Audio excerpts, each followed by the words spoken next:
When I previewed this game earlier in the week, I talked about redemption versus respect. Redemption wins out on Saturday afternoon in the Big House. From LA to Piscataway, all Big Ten all year long. This is Big Ten 10.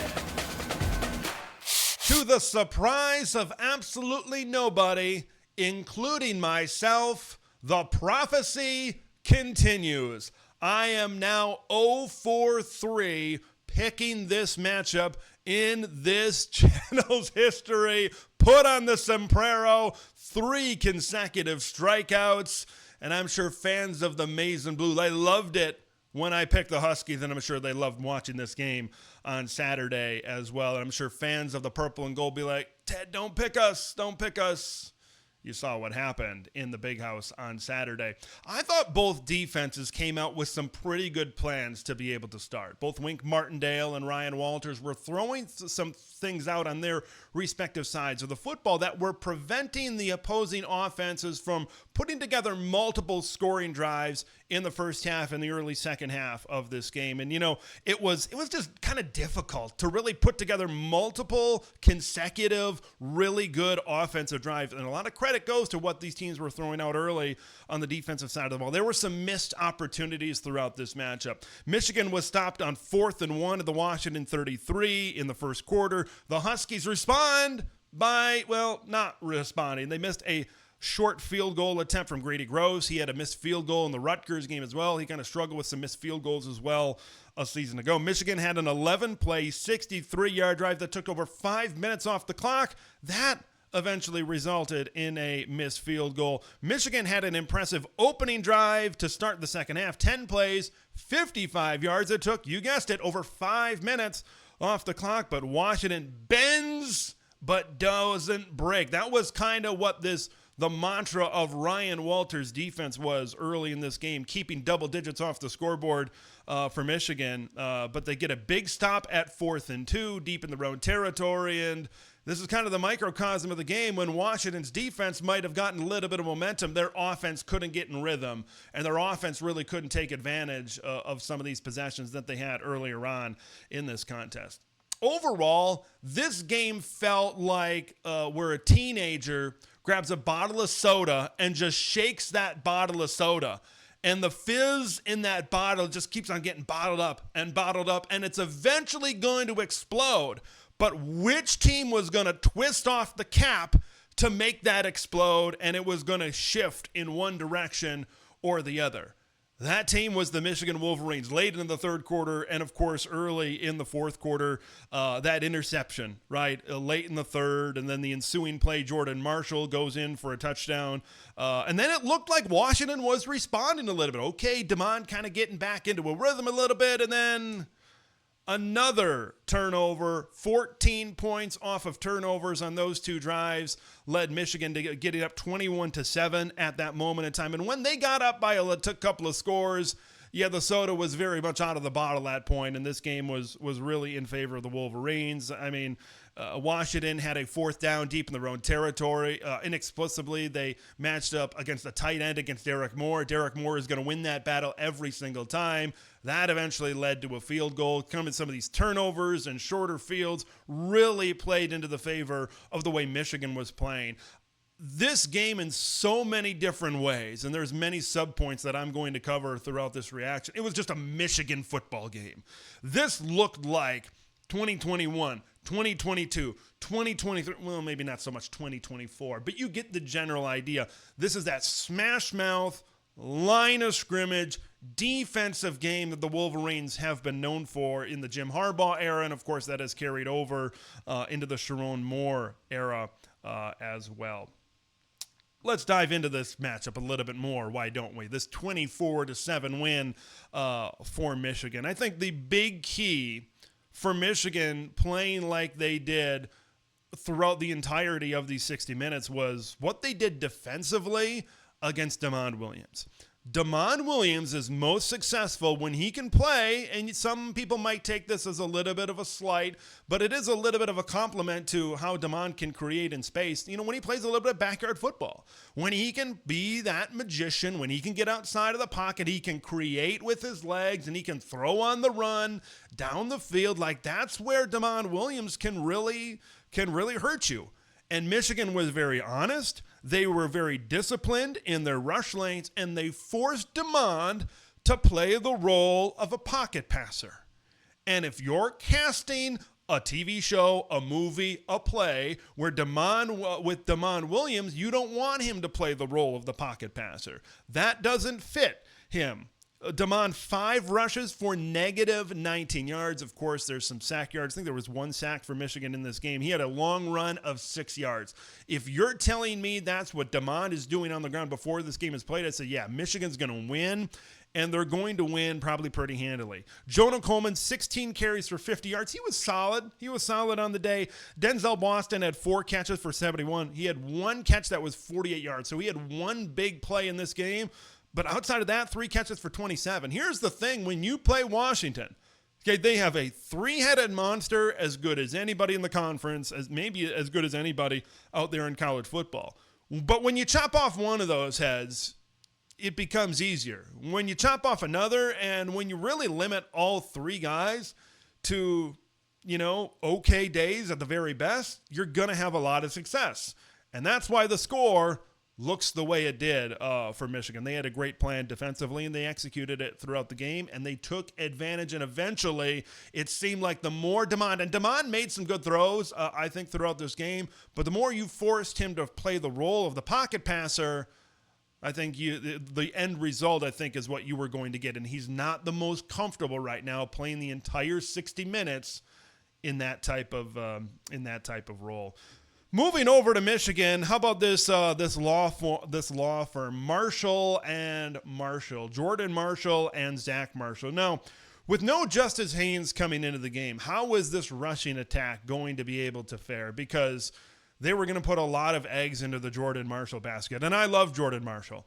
He had a fantastic game in the bowl game, and he really proved what the future is going to look like. There were a lot of young players on display for the Wolverines due to injuries, and you see just how bright the future can be in Ann Arbor, Michigan. This year seems to really start to be that bridge to what could be a really successful and a really good team, maybe a year down the road, maybe a couple of years down the road, Jordan, he just took control. He took control. Justice Haynes, he was awesome in this game. 25 carries, 133 yards, and a touchdown. And here's the thing. We've talked about the explosive runs for Michigan, how that can be like a springboard to them. If you would have told me coming into the game, Jordan Marshall, first of all, Justice Haynes is not going to play, and Jordan Marshall is going to have a long run of 14 yards, I'd be like, Washington is sitting in a pretty good position. But here's the thing. They just kept on leaning on him. Right? Once again, this game just looked like a Michigan game where they're getting 3 yards and they're getting 4 yards and they're moving the ball and they're getting stronger. The offensive line and Jordan Marshall were getting stronger as this game went on. I remember in the second half a couple of times where it looked like he stacked up maybe for 2 or 3 yards, and he just keeps the leg churning, and the pile just keeps getting pushed, and now instead of a 2 or 3 yard gain, it's something like a 6 or 7 or an 8 yard gain, and now they set themselves up with a 2nd and short or a 3rd and short in a very favorable situation where they can really open up the entire playbook. So Jordan is fantastic, and it kind of gives a lot of confidence, I think, to this coaching staff. Hey, if we don't have a guy like Justice, or if Justice is on the bench, when we're rotating backs in the future, we know Jordan can really take the load. And I think we've known that, but I think this was just a performance here this season that really proved that. As a team, Michigan ran the ball 40 times for 187. They threw the ball just 27 times. Once again, that is another example of Michigan playing the way they want to play. Joel Klatt said this on the broadcast. Okay, they threw it when they wanted to throw it, not when they had to throw it. I feel like they threw it when they had to throw it last week against USC. Everything just fit picture perfectly. The puzzle piece fit in perfectly. That was this Chip Lindsey and Sharon Moore game plan this week. Bryce Underwood, man. God, he's so fun to watch. He is so freaking good. 21 of 27, 230 yards and 2 touchdowns. He just made big throws when he needed to make them. There were a few plays where I think there was one play later. It might have been third quarter, maybe fourth quarter. Should have thrown the ball away, but instead he runs the ball out of bounds for like a 3 or a 4 yard loss.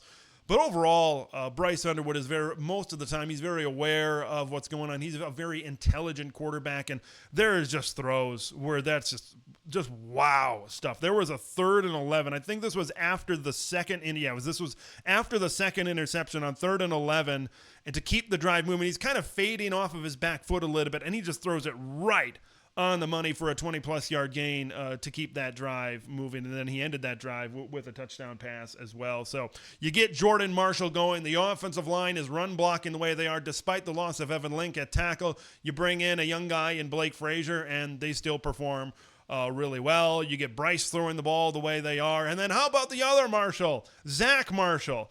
We talked about the injury to Justice Haynes and the injury to Evan Lake. No Hogan Hansen or Marlon Klein, their top 2 tight ends. Just enter Zach Marshall in this game, and he ends up being the leading receiver. 5 catches, 72 yards, and a touchdown. They got him involved. There was a lot of diversity in the passing game, from tight ends to wide receivers to running backs, so they were doing it just in many different ways in this football game. Okay, so now both of these teams sit at 5-2. And I think this was going to start to be a learning experience first for the Washington Huskies. Okay, they needed to come back against a team like Maryland, and, they kind of had some performances against teams that we tend to believe really aren't as talented as maybe like this Michigan team was or Illinois will be for the next week, and we're going to start to learn some things about Washington. I still think Jed Fish's squad has the ways to go. I think some people were calling them underrated. I'm not sure if this is just my opinion. I'm not sure if I was in the Washington deserves to be ranked camp last week. This was an opportunity for them to go out there and prove it, and look what happened. So I think they've still got a ways to go on their schedule. And when one of those heads on offense is chopped off, it becomes a lot more difficult for Washington to be able to be successful. Now Michigan is very interesting, because they're sitting there at 5-2. They've got a loss to Oklahoma, which they're a very good team, of course, this year, even despite that loss to Texas. They've got the loss to USC. Trojans are looking pretty good. And they're a ranked team, so a couple of ranked teams there. And then you kind of look at what will the Wolverines have coming up. They got to go on the road to Michigan State. They are looking like a borderline dumpster fire right now. They got Purdue at home. They got Northwestern on the road. These are some of like the least talented teams in the Big Ten, even though Purdue is giving a lot more fight this year. On the road at Maryland the week before they play Ohio State. I mean, that could be a tricky game as well in there. But overall, Michigan seems to be the more talented team overall. Said overall a couple of times there. But you get the general idea over Maryland. And so this could be a 9-2 football team. And they're going to be ranked. They were, I think, the second team outside of the AP Top 25 with Nebraska losing. Michigan is going to be in there at 5-2. And as long as they keep taking care of business against these lesser talented teams, and they don't have a day where they just come out flat and and uninspired, this is a Michigan team that's going to be in the hunt for the playoff. I think Michigan is good. I don't know if they're great. I wouldn't rank Michigan as like one of the 12 best teams right now if I'm taking a look at the eye test or whatever. But when you look at their schedule, this is a team that has everything in front of them to be able to make the dance when it's all said and done. Now they just have to take care of business, these upcoming, 4 games before they take on the hated Buckeyes. Big win for Michigan. Washington has to find a way to respond, but taking on Illinois in their next game certainly will not be an easy task. All right, I'm Big Ten Ted. We will see you in the next one.